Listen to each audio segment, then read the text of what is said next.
우리 이 시간 우리 함께 하신 모든 우리 성도 여러분들에게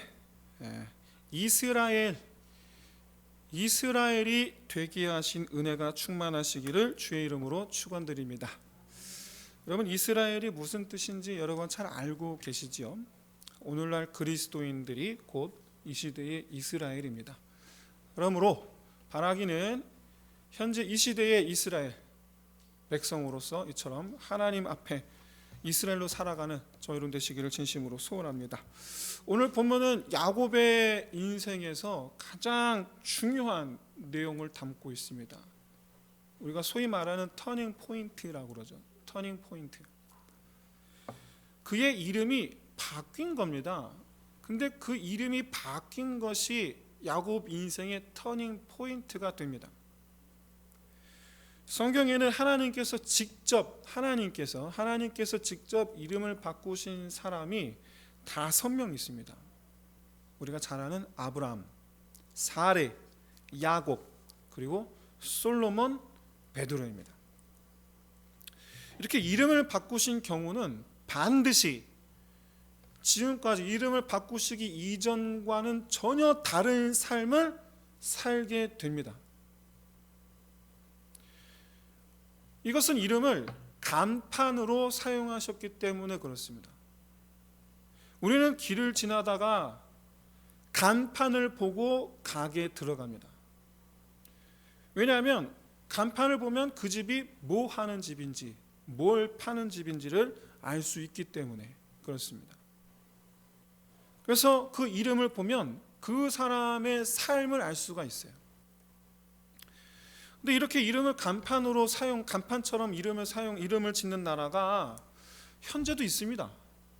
현재도 있는데 과거에는 훨씬 더 많았습니다. 우리가 잘 아는 영화 늑대와 함께 춤을, 주인공 케빈 코스트너가 이처럼 자기 주위를 맴도는 늑대, 그 늑대와 어울리는 것, 그 늑대와 어울리는 모습을 인디언들이 멀리서 보고는 케빈 코스트너 이름을 짓죠. 늑대와 함께 춤을. 이게 이름이에요. 그래, 인디언 중에는 뭐 주먹 쥐고 일어서 새머리 발로차 뭐 이런 식의 인디언들 이름이 있습니다. 이렇게 이와 같은 경우는 여러분 이스라엘도 마찬가지예요. 가장 대표적인 경우가 요셉의 동생인 베냐민입니다. 이 베냐민은 원래 태어나자마자 지어준 이름은 베냐민이 아니고 베논이었어요. 베논이, 슬픔의 아들. 왜냐하면 라헬이 이 아들을, 둘째 아들을 낳다가 죽었거든요. 자기가 숨 넘어갈 때 이 아들을 보면서 참으로 너는 불쌍하구나, 이 애미가 먼저 이렇게 하나님 부르심을 받아 죽게 되었으니 너는 엄마 없이 크게 되었으니 그 마음으로 바라본 너는 슬픔의 아들이라, 베논이라 지었어요. 그렇지만 야곱이 바로 바꿔버리죠. 그 말 듣자마자 오른손의 아들이라는 뜻으로 베냐민으로 바꿔버립니다. 이렇게 이 특정한 장면이나 상황을 묘사하는 이름 뿐만 아니라 업적을 묘사하는 이름도 있습니다. 업적을. 가장 대표적인 사람이 바로 기드온입니다. 기드온이 자기 집 안에 세워진 바알과 아세라상을 부숩니다. 그러자 동네 사람들이 그 이름을 지어주죠. 여룹바알. 여룹바알이 무슨 뜻입니까? 바알과 다투다라는 뜻이에요. 그가 아세라 바알상을 깨뜨렸으니 아세와 바알로부터 그가 저주를 받나 안 받나 보자. 아무 일도 일어나질 않는 거예요. 그걸 보고 나서 지어요. 그는 여룹바알, 바알과 싸우는 자라. 이렇게 상황을 담는 이름, 업적을 담는 이름 말고 성경에는 또 하나님의 예언을 이름에 담는 경우도 있어요. 그래서 앞으로 살아가게 될 그 사람의 운명, 삶의 모습 알 수 있게 해줘요. 가장 대표적인 사람이 바로 아브라함, 야곱, 솔로몬, 베드로예요. 이 사람이 앞으로 어떻게 될 것이다, 그걸 정하신 거예요. 그런데 이 중에 야곱을 이스라엘로 바꾸신 것은 바로 오늘날 그리스도인들이 어떻게 살아야 하는가에 대한 하나님의 답변이기도 합니다. 결론부터 말씀드리면 야곱이라는 이름은 속이는 자입니다. 속이는 자. 그런데 이스라엘이라는 이름은 하나님의 도우심으로 싸우는 자입니다. 하나님의 도우심으로 싸우는 자. 야곱이라는 이름에는 자기의 정욕을 위해라는 목적이 그 이름 안에 담겨 있고, 이스라엘이라는 이름에는 하나님의 뜻을 위해라는 목적이 담겨 있어요. 그리고 야곱이라는 이름에는 자신의 힘이라는 수단이 그 속에 담겨 있고, 이스라엘이라는 이름에는 하나님의 힘이라는 수단이 담겨 있어요. 그렇기 때문에 야곱이 이스라엘이 되었다라는 것은 불신자가 신자가 되었다라는 뜻이야. 이전에는 자기의 정욕을 위해 자기의 힘을 쓰던 사람인데, 이제는 하나님의 뜻을 위해 하나님의 능력을 힘있는 사람. 그래서 이스라엘이라는 이름은 하나님의 백성이라는 의미를 담고 있는 거예요. 그런데 문제는 야곱 이후 이스라엘 백성들이 보여준 이 모습이 결코 이스라엘답지 않았다라는 거죠. 결코 이스라엘답지 않았어요. 여전히 자신의 정욕을 위해서 살았고, 자신의 힘, 자기들의 힘을 의지하려고 했어요. 특히 자기들의 힘이라고 생각했던 것이 우상이었죠. 여러분, 뭐가 이스라엘다운 것인가? 도대체 뭐가 이스라엘다운 것인가? 다른 표현으로 뭐가 어떻게 하는 것이 신자다운 것인가? 이것이 바로 오늘 본문이 우리에게 주는 메시지예요. 어쩌면 많은 분들이 야곱이 하나님의 사자와 싸워 씨름한 것을 두고는 기도한 것이다 라고 그렇게 생각하시는지 모르겠어요. 그런데 사실 이 씨름이라는 단어, 히브리어 단어의 원뜻은 씨름이 맞습니다. 히브리어 자체가 씨름이에요. 그러니까 우리 씨름이 아니라 서로 붙잡다, 맞잡다, 먼지가 풀풀 날리다, 그런 어원이 그런 뜻이에요.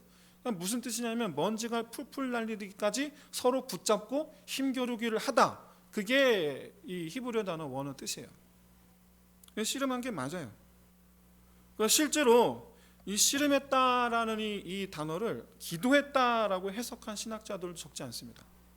기도한 것으로 이렇게 보는 신학자들이 적지 않아요. 그런데 이 씨름의 행위 안에는 기도의 의미가 담겨 있는 것은 맞습니다. 야곱의 간절함이 그 속에 남아있잖아요. 야곱의 간절함, 나를 살려주옵소서라는 야곱의 바램이 담겨 있는 몸부림이란 말이에요. 그런 의미에서 기도라고 보는 것이 그래도 맞지 않겠냐 이렇게 생각되지만, 그러나 그 모습 자체, 행동 자체, 액션 그 자체는 씨름이 맞습니다. 이건 이 앞뒤 문맥을 살펴보면 그럴 수밖에 없어요. 일단 먼저 이 성경은 어떤 사람이 느닷없이 앞뒤 문맥 없이 그냥 나타나서 다짜고짜 씨름하는 장면으로 본문이 시작을 합니다. 24절을 보시면 분명 야곱은 홀로 남았어요. 그런데 그 후에 어떤 사람이 나타나서 동이 틀 때까지 야곱과 씨름을 했다. 정말 단순해요. 홀로 남았더니 어떤 사람과 더불어 씨름했다. 정말 단출하게 짝이 없는, 정말 심플하게 짝이 없는, 이 사람이 언제 나타나는지, 어떻게 나타나는지, 어떤 목적, 전혀 언급이 없어요. 여기서 이 장면에 우리는 야곱의 입장에서 오늘 본문을 이 장면을 바라보면 안 됩니다. 야곱의 눈으로 바라볼 것이 아니고 바로 나타난 어떤 사람 입장에서 24절을 바라봐야 돼요. 이 어떤 사람은 아시다시피 하나님의 사자입니다. 하나님의 사자가 야곱을 향해 다가오는 거예요. 왜 찾아왔을까? 목적이 있으니까 찾아왔겠죠. 하나님의 사자가 다가오는데 내가 야곱이라면 밤중에 강가에 나 혼자 있는데 어떤 사람이 온다. 근데 그 오는 사람을 덮어놓고 쫓아가서 붙잡고 씨름한 사람이 있겠습니까? 아무도 없어요. 내가 혼자 강가에 있단 말이에요. 근데 어떤 사람이 나타났어요. 그러면 내가 그 사람한테 쫓아간 것이 아니라 그 사람이 나한테 온 거예요. 나한테 온 거예요. 근데 여호와의 사자가 야곱에게 오자마자 야곱과 씨름을 합니다. 누가 먼저 시작했는지 몰라요. 근데 어쨌든 야곱과 씨름을 합니다. 설마 아니 이 여호와의 사자가 아무런 목적도 없이 와서 다짜고짜 씨름을 했다. 아무 목적도 없이 와서 씨름했다. 이건 납득이 안 되죠. 그러니까 야곱과 씨름한 그 행위 자체가 그 자체 속에 하나님의 사자의 목적이 있는 거예요. 그 씨름한 그 자체에 목적이 있는 거예요. 그런데 문제는 이기지 못하는 거죠. 이기지 못하니까 환도뼈를 친 거예요. 여기서 환도뼈란 오늘날 우리 성경에는 엉덩이뼈, 우리 개역 성경 말고 이제 쉬운 성경이라든가 이런 성경에 보면 엉덩이뼈 이렇게 번역해놨습니다. 바로 여기 골반 여기를 말하는 거, 허벅지 이 장단지 이 뼈와 엉덩이뼈를 어긋나게 한 거죠. 그러니까 여기가 우리가 말하는 소위 엉치뼈라고 하긴 뭐하고 대퇴부죠. 대퇴부를 어긋나게 함으로 말미암아 힘이 줄 수가 없게 되죠. 절룩거리게 되죠. 근데 바로 우리는 이 장면을 주목해 봐야 돼요. 이 장면을. 왜냐하면 환도뼈를 치신 것, 즉 이 대퇴부를 치신 것, 이게 바로 여호와의 사자가 와서 씨름을 한 목적이에요. 이게 25절에서 이기지 못하다라는 이 말씀은 졌다, 패배를 당했다라는 이 말씀이 아니고 우세를 차지하지 못하다라는 뜻입니다. 우세를 차지하지 못하다. 비등비등한 거죠. 그러니까 말하자면 이 매달릴 야곱을 결코 꺾을 수 없었다라는 거예요. 결코 꺾을 수 없었다. 그런데 사실은 엄밀히 말하면 꺾으려고 하지 않으셨다라고 보는 것이 더 진실에 가깝지 않을까, 저는 그렇게 생각합니다. 여러분, 사람이 하나님의 사자 맞붙어서 싸워 이게 말이 됩니까? 말이 안 되죠. 그런데도 불구하고 여호와의 사자가 꺾어 이기려 하지 않으셨다. 여러분, 이것이 우리에게 무엇을 의미하는가? 여러분, 성도들이 하나님께 필사적으로 매달리며 간구할 때 하나님은 우리의 기도를 결코 외면하지 않으실 것이다라는 이 성경 말씀을 우리 생각나게 하죠. 대표적인 말씀이 뭐가 있습니까? 마태복음 7장 7절 말씀이죠. 우리 한번 화면을 보시면서 우리 한번 같이 한번 읽어보겠습니다. 시작. 구하라 그러면 너희에게 주실 것이요, 찾으라 그러면 찾을 것이요, 문을 두드리라 그러면 너희에게 열릴 것이니. 아멘. 외면하지 않으시는, 예수님께서 말씀하셨거든요. 한 과부가 불의한 재판관을 찾아가서 매일같이 찾아가서 괴롭게 하니 결국엔 그 재판관이 불의하지만 어떻게 합니까? 들어줄 수밖에 없는 거예요. 불의한 재판관도 들어주는데 하물며 하나님이랴. 할렐루야. 오늘 말씀은 바로 이건 거예요. 말하자면 하나님의 사자는 일부러 우세를 차지하지 않으신 거예요. 그런데 일부러 우세를 차지하지 않으셔 놓고는 환도뼈를 쳐버리셨어요. 이거 어떻게 이해를 해야 되느냐, 이걸. 환도뼈를 치신 것 자체가 씨름을 한 목적인 거예요. 여러분, 만약에 여러분 이것을 우리가 이 씨름을 기도라고 생각한다면 정말 뜬금없는 상황이 돼버립니다. 여러분 아시겠지만, 만약 기도라고 한다면, 야곱이 기도했다라고 한다면 분명 무릎 꿇고 기도했을 거예요. 분명히. 그런데 여러분 아시겠지만, 무릎 꿇고 기도할 때에 느닷없이 환도뼈 골반을 쳐서 부러뜨렸다. 여러분 상황이 웃긴 거죠, 그렇죠? 상황이 참 당황스러운 거예요. 또 그런 거는 무릎 꿇은 사람 옆에 대퇴부 아무리 쳐봐야 절대 안 부러집니다. 무릎 꿇었을 때는 안 부러집니다. 언제? 다리를 일어서서 다리를 벌리고 있을 때 야만이 쳐서 부러질 수가 있는 거예요. 다시 말씀드리지만 씨름할 때 쳤기 때문에 탈골이 된 거예요. 다시 말씀드리지만 어쨌든 일부러 우세를 차지하지 않으셔놓고는 환도뼈를 치셨다. 왜? 이유가 뭘까?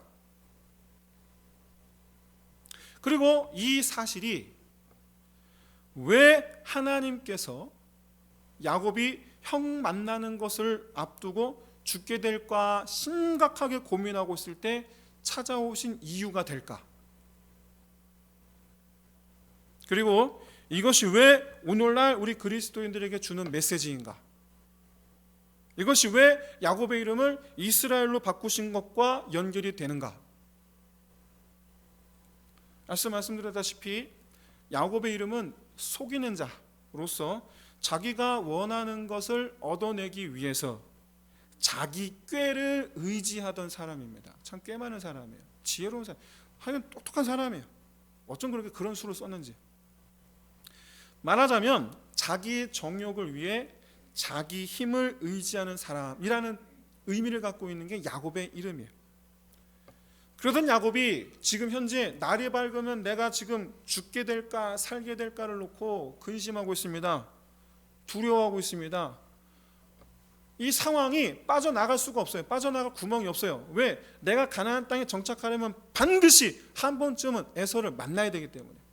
내가 가나안 땅에 머물러야 되겠다라고 생각하고 있는 이상 에서를 피할 수가 없어요. 그러던 차 온갖 고민 속에 있을 때 짐작하기를 하나님의 사자가 분명한 이 사람과 더불어서 지금 현재 최소한 지고 있지 않아요. 내가 온 힘을 다하고 있는데 내가 지금 안 지고 있는 거예요. 어쩌면 이길 수도 있을지도 몰라요. 자기 힘이 밀리지 않는다라고 지금 생각하고 있어요. 그런데 그러던 참 하나님의 사자가 환도뼈, 대퇴부를 쳐버림으로 더 이상 힘을 쓸 수가 없어요. 여러분 씨름할 때 다리 나가면 그게 되겠습니까? 안 되죠. 힘을 못 주죠. 이 씨름에서 더 이상 도저히 이길 수 없게 되었다라는 이 사실을 깨닫게 되죠. 즉 환도뼈를 여호와 사자께서 치신 건 뭐냐면 너는 이제는 이기지 못한다라는 메시지를 준 거예요. 그런데 이때 야곱이 어떻게 합니까? 하나님의 사자를 붙잡은 손은 안 나요. 절대로 놓지를 않아요. 씨름으로 겨루어서 씨름을 겨루지는 못하게 됐지만 질 수밖에 없게 됐지만 그러나 그 옷자락을 붙잡은 손은 놓질 않아요. 26절을 보십시오. 나를 세려하니, 이 말씀은 야곱이 허벅지 관절이 위골된 상태에서도 끝까지 천사를 붙잡고 놓지 않고 있음을 보여줍니다. 그런데 이때 야곱이 뭐라 하느냐? 자기 뼈를 친 사람한테 자기를 축복해달라고 매달려요. 씨름하는 중에 그가 하나님의 사자인 것을 안 거예요. 야곱은 지금 자신이 질 수밖에 없는 상황에 빠졌습니다. 그런데도 불구하고 하나님의 사자가 자기가 붙잡은 손을 뿌리치지를 않아요. 여러분 이걸 잘 생각하셔야 돼요. 환도뼈를 쳤는데 정작 내 옷을 붙잡은 야곱의 손 쳐내지를 않아요.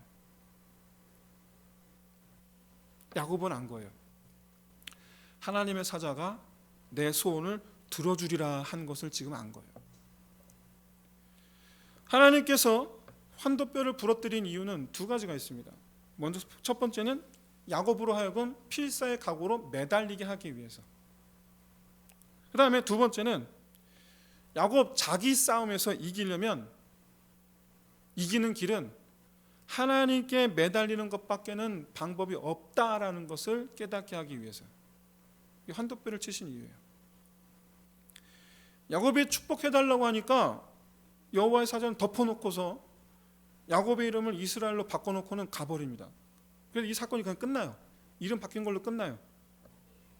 여호와의 사자가 야곱을 찾아와서 밤새 씨름하고 씨름하던 도중에 환도뼈를 쳐서 탈골시켜버린 이유, 최종적으로 그의 이름을 바꾸시기 위해서예요. 야곱을 이스라엘로 바꾸시기 위해서. 이스라엘의 이름이 갖는 의미가 무엇인지를 밤새 깨닫게 하시기 위해서. 하나님의 사자는 네 이름이 무엇이냐라고 물어보심으로써 야곱이 자기 삶을 되돌아보게 하십니다. 야곱이 대답하면 내 이름은 야곱이니이다.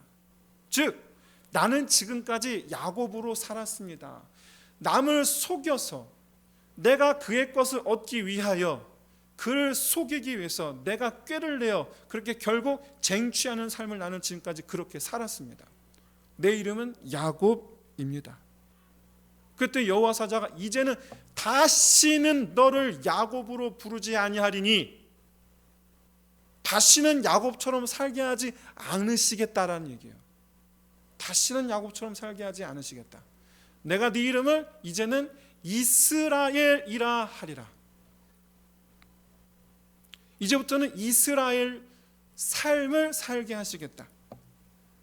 이때 여러분 이름을 부여하신 행위 자체는 너는 내 것이라라는 의미가 있어요. 강아지 새로 입양했습니다. 그럼 어떡합니까? 강아지 이름 누가 주죠? 주인이 주는 거예요. 주인이 주는 거예요. 내가 자식을 낳았습니다. 그거 누가 지어줍니까? 부모가 지어주는 거예요. 이름을 지어주었다라는 것은 무슨 의미냐? 너는 따라해 보시오. 너는 내 것이라. 이스라엘은 하나님의 것이 되어 시작을 해요. 하나님의 것으로 시작하는 이름이 이스라엘이에요. 그래서 야곱에 대한 이제 이스라엘에 대한 통치권과 소유권이 하나님께 있다라는 뜻이에요. 야곱은 이제 하나님의 백성이 되어 이스라엘이 되어 하나님의 뜻대로 살아가야 한다라는 것을 의미하는데 이 원리 우리에게도 오늘날 성도들에게도 동일하게 적용되는 줄로 믿습니다. 우리는 모두 과거, 이전, 예수 만나기 전, 예수 십자가 은혜로 말미암아 구원받기 이전 우리는 전부 다 멸망한 자요 마귀의 종이었지만 이제는 택하신 족속이요 너는 내 것이라. 택하신 족속이요 왕같은 제사장이요 하나님의 소유된 백성이라는 새로운 이름을 받은 줄로 믿습니다. 이스라엘 뜻이 뭐라고 말씀드렸습니까? 하나님의 도움을 받아 싸우는 자. 사무엘상 17장 45절에서 다윗은 골리앗에게 이렇게 말합니다. 너는 칼과 창과 단창으로 내게 나아오거니와 나는 만군의 여호와의 이름 곧 네가 모욕하는 이스라엘 군대 하나님의 이름으로 내게 나아가노라. 그렇게 이스라엘의 의미는 첫째, 하나님을 떠날 수 없고 하나님을 떠나면 이스라엘이 아니에요. 둘째, 하나님을 떠나면 항상 지게 되리라. 셋째, 하나님의 도우심으로 이기는 자라. 여러분 바로 이 하나님의 백성 우리 그리스도인이 그래야 한다라는 걸 뜻해요. 여러분 무슨 일만 있으면 하나님 쫓아오는데 무슨 일만 있으면이 아니라 무엇든지 하나님의 이름을 찾는 거예요. 뭐든지. 야곱은 하나님의 사자와 씨름하던 때까지는 자기 힘을 의지했어요. 내가 이기리라. 이길 줄 알았나 봐요. 그런데 하나님의 사자가 환도뼈를 쳐서 이길 수 없게 되자 그제서야 비로소 붙잡아요. 죽을까? 놓으면 죽는다라는 각오로 붙잡는 거예요. 그전에는 이기리라 라는 각오로 씨름을 했다면 환도뼈를 치는 순간 이후로는 뭡니까? 놓치면 죽는다 라는 마음으로 붙잡고 놓지를 않는 거예요. 이기려고 붙잡은 것이 아니라 살려달라고 붙잡은 거예요. 그 야곱에게 하나님 뭐라 말씀하시는가? 너는 이제부터 이스라엘이라. 하나님의 도우심으로 싸우는 자 되리라. 하나님께서 도우시겠다는 선언이에요. 그래서 이 여호와의 사자가 이제부터 네 이름을 이스라엘이라 하리라 하고 간 거예요. 선언을 한 거예요. 내가 너를 도우리라. 근데 이게 여러분 우리 그리스도인의 삶인 줄로 믿습니다. 이게 사랑하는 성도 여러분, 하나님을 의지하라라는 이 말씀을 우리는 마치 어떨 때 슬플 때는 가서 발라드 노래 부르고, 뭐 친구들과 어울려 마음이 막 즐거울 때는 가서 뭐 댄스곡을 부르고, 이렇게 특정할 때 특정한 노래를 찾는 것처럼 특정할 때만 하나님을 찾으라라는 말씀이 아닙니다. 특정할 때만 찾는다는 게 아니에요. 항상 의지하라라는 말씀이에요. 항상. 밥 먹는 숟가락도 도우시는 하나님이신 줄로 믿습니다. 이 고백을 누가 하는지 아세요? 중풍병 걸리신 분이 고백해요. 중풍병 걸리신 분이 뭐라고 고백하느냐? 수저 먹는 내 손을 드시는 분이 하나님이셨다. 사랑하는 성도 여러분, 깨달으시기를 주의 이름으로 축원드립니다. 그날에 이르러서야 비로소 그조차 하나님의 도우심이었다라고 말씀하지 마시고 지금 깨달으세요. 지금. 하나님의 백성은 하나님만 의지하는 사람입니다. 하나님의 백성은 하나님의 도우심으로 싸우는 자, 무엇이든 감당하는 자라는 뜻이에요. 하나님 의지하지 않으면 이스라엘이 아닙니다. 하나님 도우심을 생각하지 않으면 이스라엘이 아닙니다. 하나님의 사자는 야곱의 환도뼈를 치시기 위하여 오셨습니다. 오셔서 뜬금없이 씨름하신 거예요. 그 이유, 힘을 빼앗기 위해서요. 그래서 다른 것 생각하지 않고 오직 하나님께만 매달리는 사람으로 바꿔버리셨어요. 이 쩔룩거리는 다리, 야곱이 죽을 때까지 쩔룩거려요. 죽을 때까지. 그게 무슨 얘기냐? 죽을 때까지 자기 힘으로 걷지를 않았다는 얘기예요. 여러분, 오늘날 나의 환도뼈는 뭐가 있습니까? 바라건대 하나님께서 치시는 환도뼈가 하나도 없는 사람 되시기를 진심으로 소원합니다. 우리는 그리스도인입니다. 그런데 혹시 아직도 하나님만 의지하는 것에 실패하고 있지는 않으십니까? 혹시 아직도 나의 정욕을 위해 나의 꾀, 나의 지식, 나의 사회적 위치, 나의 인맥, 내 안의 재물, 학력, 이런 것들을 나의 힘으로 믿고 하나님의 도우심을 전혀 생각하고 있지는 않으십니까? 그러나 여러분 잊지 마십시오. 그것들이 바로 환도뼈예요. 그것들이 환도뼈예요. 이스라엘이 되려면, 내가 이스라엘이 되려면, 그리스도인 이스라엘이 되려면 완전히 힘을 빼야 돼요. 나의 힘의 원천, 그 환도뼈 없애야 돼요. 그리고 나서 하나님만 보고 하나님만 붙잡고 매달려야 돼요. 그런데 나의 힘으로 부딪힐 때보다 하나님으로 힘으로 부딪힐 때 100% 승리할 줄로 믿습니다. 100% 성공할 줄로 믿습니다. 100% 거기서 건진받고 탈출하고 벗어나게 될 줄로 믿습니다. 사랑하는 성도 여러분, 마지막 31절 한번 보십시오. 그가 브니엘을 지날 때에 해가 돋았고 그 환도뼈로 인하여 절었더라. 여러분, 이 장면을 영화의 엔딩 장면이라고 한번 생각해보고 한번 상상해 보세요. 엔딩 장면 보세요. 근심 속에서 밤새 씨름하다가 이 대퇴부 뼈까지 다쳤어요. 환도뼈 다쳤어요. 그런데 그리고 여호와의 사자는 떠났어요. 지금 혼자 남았어요. 그런데 지금 머리 위로 햇살이 떠올라요. 밝게. 그런데 얼굴은 환해졌어요. 밝아진 얼굴로 어떻게 하느냐? 쩔뚝거리면서 가는 거예요. 밝아진 얼굴로 쩔뚝거리면서 이 햇살을 받으며 앞으로 나아가는 거예요. 강건한 몸을 있을 때는 얼굴이 그냥 우거지상이었는데 다치고 난 뒤에는 오히려 얼굴이 밝아진 얼굴로 희망을 품고 소망을 품고 나아가는 거예요. 여러분, 이게 그리스도의 삶이에요. 제3자의 눈으로 볼 때 분명 큰 위기입니다. 보아하니 빠져나갈 구멍이 없어 보여요. 게다가 본인에게 헤쳐나갈 능력도 없어 보여요. 가진 것도 없지, 뭐 하나 뭐 이루는 것도 없지, 그 위치야 뻔하지. 근데 보니까 그 얼굴을 보니까 별로 그렇게 위기감도 없고 오히려 밝아 보여요. 어떻게 저럴 수가 있지? 근데 이게 바로 31절 속에 보이는 야곱의 얼굴이에요. 이게. 이제 말씀 마치겠습니다. 여러분은 지금 현재 야곱입니까? 이스라엘입니까? 지금 내 모습은 야곱일까? 이스라엘일까? 이스라엘이 되어야 구원받을 줄로 믿으시는 저와 여러분 되시기를 진심으로 소원합니다. 야곱의 모습을 벗어버리고 이스라엘이 되어야 합니다.